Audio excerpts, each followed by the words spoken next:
Bonjour et bienvenue sur Comment ça marche Canada. Aujourd'hui, je vais vous parler d'un fait qui s'est passé à Montréal il y a 2 semaines. Et pour ceux qui ne me connaissent pas, moi c'est Olive et c'est avec un grand plaisir que je partage avec toi mon expérience d'immigration au Canada.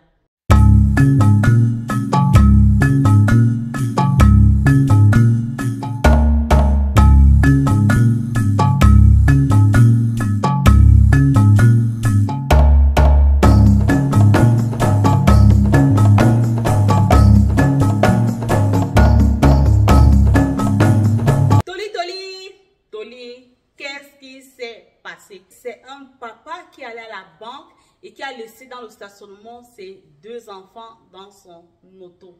Et je vous rappelle que les 2 enfants avaient 3 ans et 11 ans. Une fois qu'il a terminé sa course à la banque, à sa grande surprise, il n'y avait ni les enfants ni l'auto.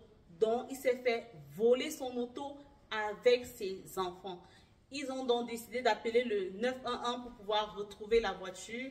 Et une chance pour lui, les enfants ont été retrouvés à un coin de rue. Donc le voleur a déposé les enfants à un coin de rue et a continué avec la voiture. Dans la date d'aujourd'hui, je ne sais pas si la voiture a été retrouvée. Je vais vous rappeler ici ce que dit la loi dans une telle situation. Selon l'article 380 du Code de la sécurité routière, nul ne peut laisser sans surveillance dans un véhicule routier dont il a la garde un enfant de moins de 7 ans. Donc, vous ne pouvez pas laisser un enfant de moins de 7 ans seul dans un véhicule sans surveillance. J'espère que toi, tu ne fais pas cette erreur-là. Et si tu le faisais, il faut donc que tu arrêtes parce que tu peux avoir une infraction ou même ça peut être pire. Vous voyez le cas de ce papa qui a laissé son enfant. Le pire pouvait arriver, le bandit pouvait bien aller avec les enfants et le pire pouvait arriver aux enfants.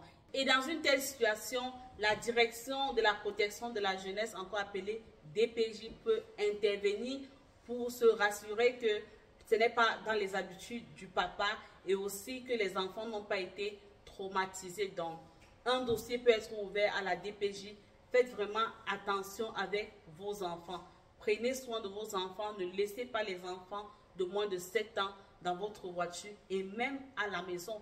Donc, vous ne pouvez non plus laisser un enfant de cet âge-là seul, sans surveillance, à la maison. J'espère que cette vidéo t'a aidé. N'oublie pas de liker, de partager et surtout de t'abonner. N'oublie pas également de cliquer sur la cloche de notification pour ne pas manquer mes prochaines vidéos. Merci beaucoup de m'avoir écouté et rendez-vous à la prochaine vidéo.